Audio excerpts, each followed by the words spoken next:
Pozdravljeni, moje ime je Lana in prihajam s svojo ekipo iz Fakultete za gradbeništvo iz programa Stavbarstvo skupaj z Lauro, Mijo, Vito in pa Joštom. Danes, v bistvu najprej bom tako začela. Prosila vas bom, da boste vi to, kar ste, in mi odgovorite na sledeče vprašanje. Ali ste že ali pa želite v življenju graditi, kupiti, prenavljati nepremičnino? Roko gor, kdor ja. Ste že? Okej. Torej, iz tega je izhajal naš cilj, da ste vi oziroma zasebni investitorji oziroma povprečni človek naša ciljna publika. Da boste lažje razumeli, ker verjamemo v to, da če približamo trajnost ljudem, pač vsakodnevnim ljudem, ki nimajo velikih finančnih podlog, da naredimo največ. Torej, to je bilo naše izhodišče. Torej, vsi vemo, da pač se obnašamo trenutno, kot da imamo 3 planete, da pač ravnamo z materiali, kot da je neomejeno virov, da je ogromno odpadkov in da smo zelo neodgovorni do našega planeta. Drugi vidik, zakaj smo se odločili, da gremo na to ciljno publiko, je, ker je pri trajnosti velika ta socialni vidik, zelo velik razkorak je, te certifikati so zelo prestižni, mi pa bi radi, da pač neki navaden človek zna v bistvu in razume te stvari na svojem nivoju. To je bil naš cilj. Torej, najprej, preden začnemo navadnemu človeku to razlagati, ga moramo pritegniti. In sicer, ideja je bila, da bi po Ljubljani za začetek postavili neke skulpture ali pa neke modele, ki bi ljudje pač vsakodnevno se mimo sprehajali in bi jih začele zanimati.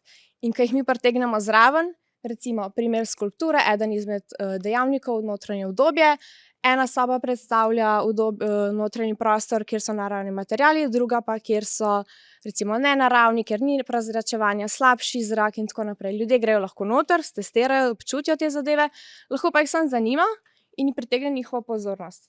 In zdaj, ko smo pritegnili njihovo pozornost, jih imamo. Okej. Zdaj pa lahko vzamete telefone pa skenirate QR-koda. Ko skenirate, ne pač scrollati, dajte počakati, da vas jaz vodim čez stran. Okej, dobrodošli na spletni strani od Stavbark. Ne vidi se? Samo majčkeno. Torej, naš produkt je pravzaprav trenutno v obliki spletne strani. Tako.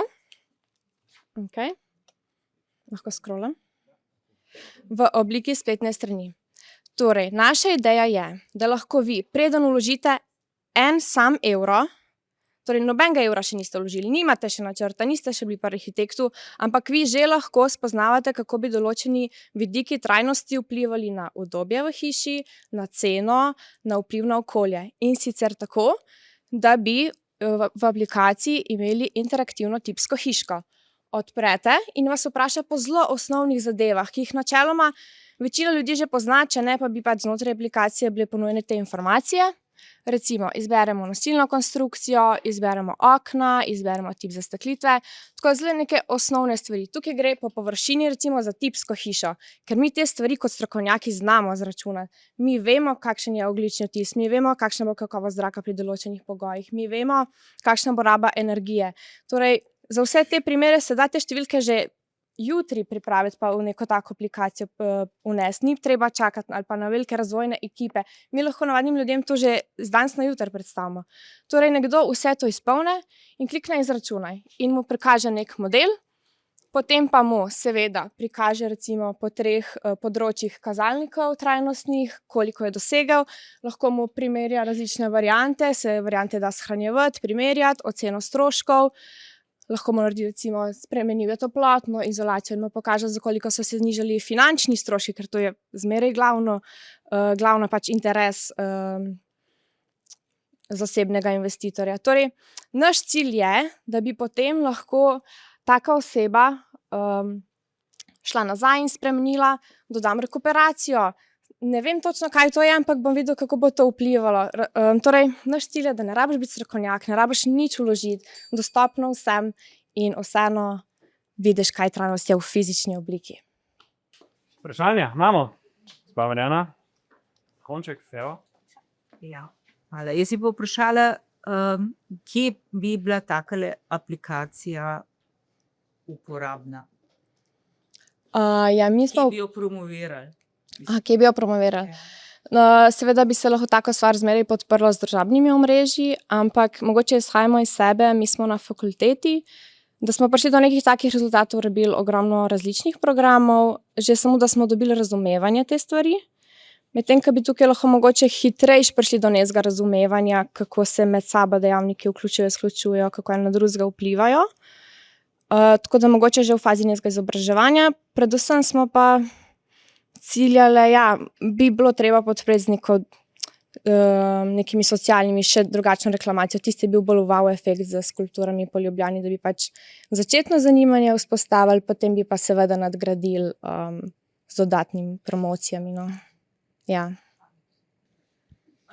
Mene pa predvsem zanima, zakaj ste se odločili za obliki spletne strani. Če bi to pojasnili, pa kaj bi bili mogoče vaši naslednji koraki potem od tega, ko ljudje to usvojijo, če ste mogoče malo bolj naprej gledali. Okej. Torej, spletna stran mogoče sem zaradi pač izvedbe, ker smo vedeli, da bomo to lahko nekako speljali v enem dnevu. Bi lahko bila pač seveda pač tudi neka aplikacija. Potem drugo vprašanje je bilo pa, ja, naslednji korak, v bistvu naša želja je, da nekdo tukaj naredi neki okviren načrt, potem pa gre recimo s tem k arhitektu oziroma k strokovnjaku. Torej, tukaj sem videl, da je zame izvedljivo, da seveda neka ocenjena cena določene kazalnike izpolnil, čeprav ne bom vseh, ampak grem vseeno k arhitektu pa povprašam, vsaj bo v teh, če pač vidim, da si drugih ne morem privoščiti. Torej, to je bil nekako naš cilj, no. Super, hvala.